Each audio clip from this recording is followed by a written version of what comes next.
This is Sky News at 6. Our top stories.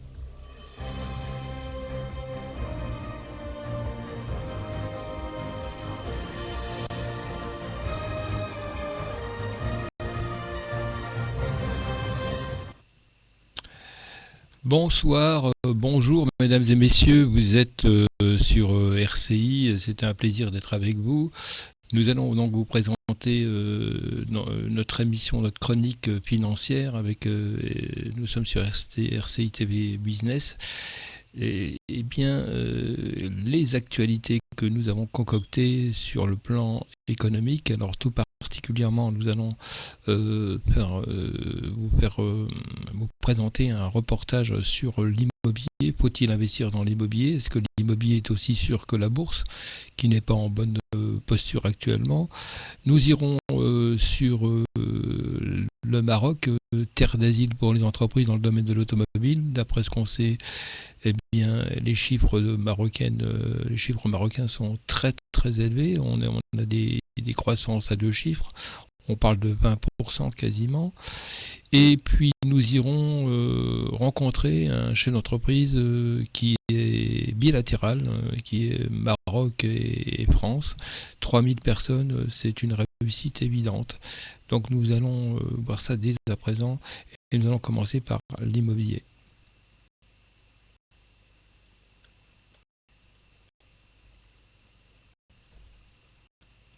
Combien l'immobilier a pris de la valeur?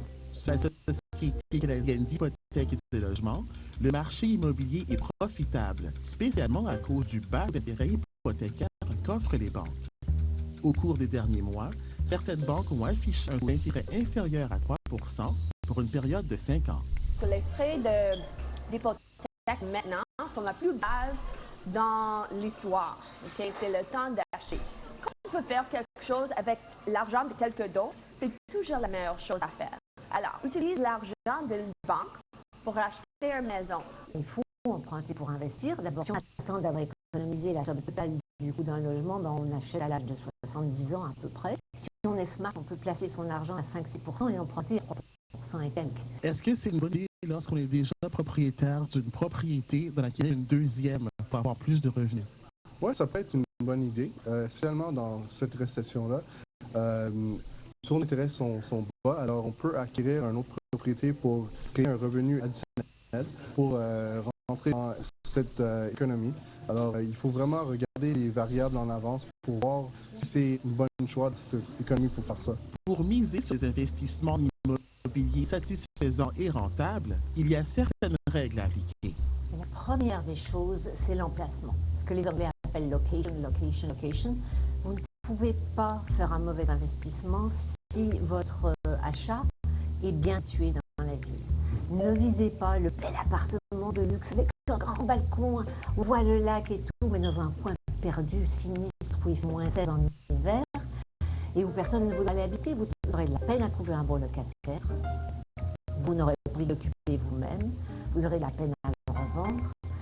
L'emplacement, c'est le premier critère le plus important. La qualité de la construction, si c'est un nouveau projet, l'emplacement, la qualité de la construction, et puis comprendre les plans, la répartition, là où il y aura de la lumière, là où ce sera tout sombre et triste. Selon un rapport établi par l'Association canadienne des immeubles, le coût moyen d'une maison dans la province de l'Ontario est de 360 000 $. Comment est-ce que le marché immobilier de Toronto est différent des autres marchés de la province d'Ontario? Je dirais que le marché de Toronto est vraiment dispendieux en ce moment. Alors, il y a beaucoup de nouveaux personnes qui rentrent, beaucoup de nouveaux qualifications de acheteurs qui rentrent pour acheter des maisons et des propriétés revenues ici. Alors, ça augmente le prix. C'est sûr qu'au restant de l'Ontario, c'est pas métropole. Alors, les prix sont augmentés dans la ville. Dans certaines municipalités, comme à Sudbury, le prix moyen d'une propriété est de 220 000 $ comparativement à 360 000 $ pour le reste de la province, ce qui pourrait être alléchant pour les gens cherchant une propriété à revenus. 272 000 $. Mais le marché à Sudbury.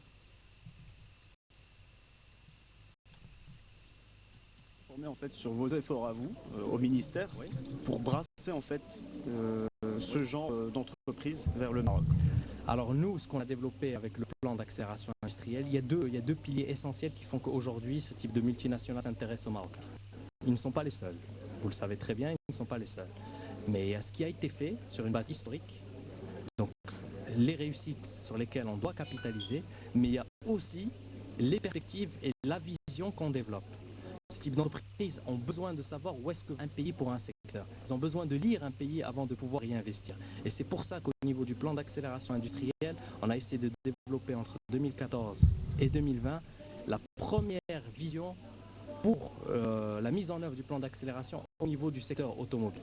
Donc ce qu'on a essayé de faire, c'est donc avec les écosystèmes augmenter le taux d'intégration, ce qui veut dire beaucoup plus de fournisseurs et si possible aussi des PME et des TPE marocaines qui s'inscrivent dans ce type de secteur. Quand on a des taux de croissance de 18%, il est important que les PME et les TPE marocaines en profitent aussi.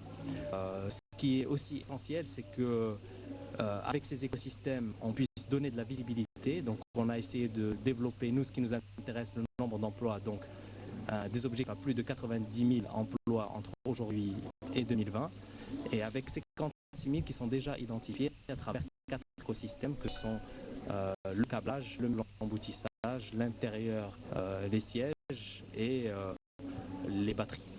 Une dernière question, Monsieur le Ministre. On se surprend en fait à rêver d'une voiture qui serait marocaine. Qu'en pensez-vous? Nous maîtrisons déjà les écosystèmes pour cela. Alors, ce qu'il faut savoir, c'est qu'une voiture n'est jamais à 100% d'une seule nationalité. Il y a un taux d'intégration. D'accord? Il y a un pourcentage d'éléments dans la voiture qui viennent d'un pays. Et notre but, c'est d'augmenter ce pourcentage. Et donc, parmi les objectifs qu'on s'est fixés, c'est de passer aujourd'hui, une voiture faite au Maroc est à peu près faite à 45% de pièces marocaines.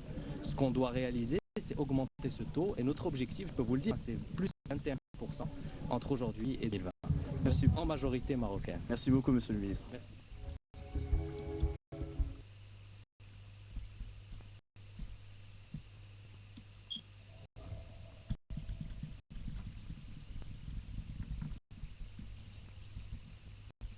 Présenté. Ou 3 options. La première option, c'est d'apporter que les actionnaires apportent des fonds, ce n'était pas possible puisqu'on n'avait pas d'argent. La deuxième option, c'était un crédit. Et la troisième option, c'était l'apport d'un fonds d'investissement. Le crédit, nous étions endettés légèrement, mais l'acquisition, le montant d'acquisition était important et on ne pouvait pas supporter cette dette. Donc forcément, il fallait des fonds extérieurs qui viennent dans le tour de table. Et pour nous, le fonds d'investissement, effectivement, était la façon la plus naturelle pour nous permettre de faire cette acquisition. Les relations que nous avons avec notre fonds d'investissement sont cordiales, sont professionnelles, sont même des relations de proximité, puisqu'aujourd'hui, tous les développements sont discutés avec notre fonds. Notre fonds est vraiment actif dans le tour de table de notre entreprise. On peut dire que ça a été aujourd'hui un élément majeur du développement de l'entreprise comme Intelsia. Le fonds apporte beaucoup de structuration, puisque on est plus ou moins tenu à tenir nos conseils d'administration, nos assemblées générales, et c'est fait de manière régulière. Nous avons également des réunions de conseil d'administration régulières par rapport au développement de l'entreprise, chose qui, effectivement, pourrait glisser si nous n'avions pas ce côté institutionnel dans notre tour de table. Pendant ces 4 années, nous n'avons connu que de belles réalisations. 4 années de croissance, l'entreprise est passée de 10 millions d'euros à 60 millions d'euros. Sans l'apport de fonds Cap Mezzanine dans le tour de table d'Intelsia, nous n'aurions pas connu le développement que nous avons connu pour plusieurs raisons. La première, c'est que nous n'aurions pas à ce moment-là identifié l'opportunité qui a été présentée par fonds Cap Mezzanine. Et également, nous n'aurions pas eu les fonds nécessaires pour faire une acquisition. En effet, je recommande aux PME d'avoir recours à ce type de financement pour structurer leurs instances de gouvernance, d'une part, pour avoir accès à des financements qui pourraient leur permettre de se développer. Et je pense que l'apport des fonds d'investissement et de l'apport de ces capitaux sont essentiels pour dynamiser le tissu des PME marocaines.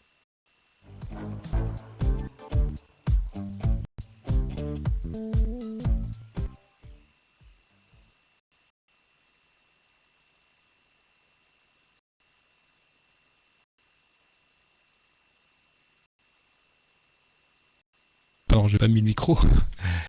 Déjà, vous êtes sur RCI TV, donc merci. Donc ça a été donc notre chronique économique.